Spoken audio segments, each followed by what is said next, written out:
कौन है? हम्बली। सरकार गौसे आदम जिस मसलक की तकरीर फरमाते हैं, इमाम अहमद बिन हम्बल का जमाना है। आपके जमाने में फिरका पैदा हुआ, उस फिरके का नाम है मुतज़िला। क्या है? मुतज़िला।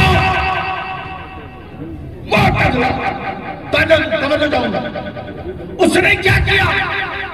उसने क्या किया जानते हैं? लोगों को गुमराह करना शुरू किया। आज भी मेरे फिरके वाले हैं, नमाज की बात, ज़कात की बात, रोज़े की बात, हज की बात करेंगे, और नबी पर सलाम पढ़ने की बात आएगी तो भाग जाएंगे, है ना? लोग कहते हैं अच्छी बात तो कर रहा है, नमाज की बात कर रहा, रोजे की बात कर रहा, अच्छी बात कर रहा, मगर सलात तो सलाम की बात आए तो कहता बिदअत है, शिर्क है, ऐसा है वैसा है। गोया हर दौर में लोगों को गुमराह करने के लिए कोई न कोई फिरका पैदा होता रहा, मगर परवरदिगार आलम ने उस फितने के सदबाब के लिए, उस फितने को कुचलने के लिए इस रूए जमीन पर ऐसे इंसान को भेजा जो कौम का ईमान को नाम बन के उठा, जो कौम का कायल बन के उठा, और उस फितने का जनाजा निकाल दो।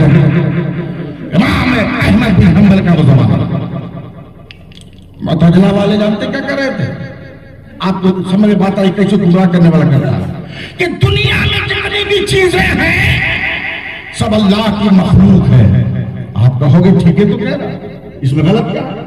दुनिया की जितनी चीजें सब अल्लाह की मखलूक, जैसे इंसान अल्लाह की मखलूक, फरिश्ते अल्लाह की मखलूक, जिन्नात अल्लाह की मखलूक, आसमान अल्लाह की मखलूक, जमीन अल्लाह की मखलूक, जानवर अल्लाह की मखलूक, चरिंदे परिंदे सब अल्लाह की मखलूक है ना भाई? सब अल्लाह की मखलूक है ना? सब अल्लाह की मखलूक। मगर ये कहते कहते इसी की आड़ में क्या बोला? जैसे आज बोलता है नमाज नमाज नमाज, उसी की आड़ में बोलता फातिहा बंद करो, सलाम बंद करो, निकाह बंद करो, है ना? बिल्कुल इसी तरह सब अल्लाह की मखलूक, सब अल्लाह की मखलूक। और साथ ही साथ क्या कह दिया कि कुरान भी अल्लाह की मखलूक है। क्या कहा? कुरान भी अल्लाह की मखलूक। अल्लाह अकबर। वो जालिम देखिए क्या कहता है कि कुरान भी अल्लाह की मखलूक है। मकसद क्या है जरा गौर कीजिएगा।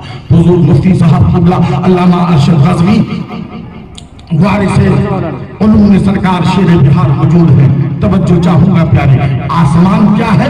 अल्लाह की मखलूक है, मगर एक दिन खत्म हो जाएगा। बोलिए खत्म होगा या नहीं होगा? खत्म हो जाएगा। जमीन अल्लाह की मखलूक है, खत्म हो जाएगी।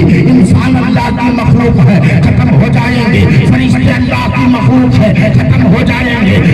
ये जिन्नात अल्लाह की मखलूक है, खत्म हो जाएंगे। ये तमाम चीजें खत्म हो जाएंगी। इसी आड़ में उसने क्या कहा? कुरान भी अल्लाह की मखलूक है, ये कुरान भी खत्म होने वाली किताब है, मिटने वाली किताब है। जैसे ही सालिम ने कहा तो इमाम अहमद बिन हम्बल खड़े हो गए और कहा नादान, तुम कुरान को मिटने वाली किताब कह रहे हो। नहीं, कुरान तो अल्लाह का कलाम है। अल कुरानी कलामुल्लाह, कुरान अल्लाह का कलाम है। वो गैरुल मखलूक नहीं है, वो मखलूक नहीं है। जानते हो प्यारे क्या क्या?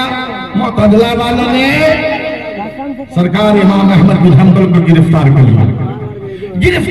लिया और कैद खाने में डाल दिया और 4-5 लोगों को पहरेदार बना के खड़ा कर दिया। एक हफ्ते जब गुजर गए तो कुछ लोग बगदाद के चौराहे से दौड़े हुए आए और उसी कैद खाने के पास आए जहां 2-4 लोग पहले से खड़े थे। बोले क्या कर रहे हो? क्या इसमें अहमद बिन हम्बल है, हम उन्हीं के लिए खड़े हैं ताकि कहीं भागने न पाए। तो वो 2-4 जो बगदाद के चौराहे से आए थे कहा किसकी रखवाली कर रहे हो? अरे वो तो बगदाद के चौराहे पे खड़े होकर तकरीर कर रहे हैं। वो तो बगदाद के चौराहे पे खड़े होकर के जमाने वाले को पैगाम दे रहे हैं कि कुरान अल्लाह की मखलूक नहीं بلکہ اللہ کا کلام ہے۔ اللہ اکبر۔ امام احمد بن حنبل کو قید خانے سے باہر لایا گیا اور معتزلہ والوں نے کہا اے احمد بن حنبل تم اپنے فیصلے کو بدل لو، تمہاری یہ تحریر ہے اسے تم بدل لو۔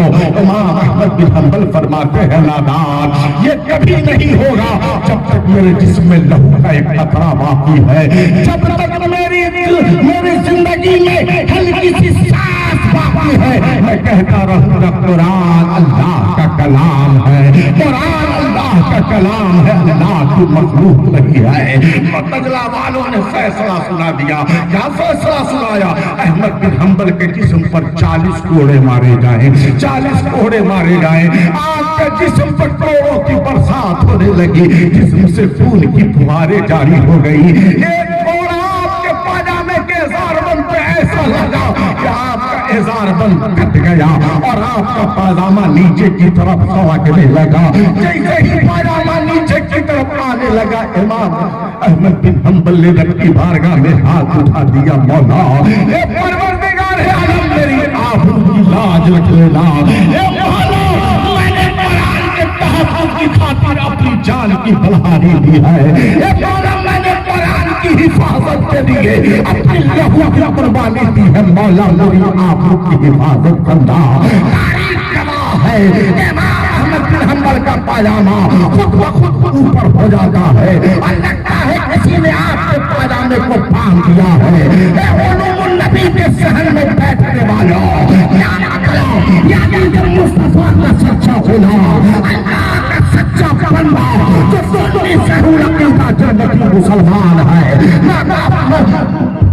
سے میں اسے رسالت کے لیے یا قرآن کی عظمت کے لیے اگر اپنی جان کی بلہاری دیتا ہے تو اللہ تعالیٰ اس کے آبرو کی حفاظت فرماتا ہے، اللہ تعالیٰ اس کی عزت کی حفاظت فرماتا ہے۔ مگر جانتے ہو پیارے، آپ کے جسم پر اتنے کوڑے مارے گئے کہ آپ شہید ہو گئے، آپ شہید ہو گئے۔ جب شہید ہو گئے تو سنیے، تاریخ بتاتی ہے کہ بغداد میں اس سے پہلے کسی کے جنازے میں اتنی بھیڑ نہیں ہوئی تھی۔ 50,000 کا مجمع بغداد کے میدان میں۔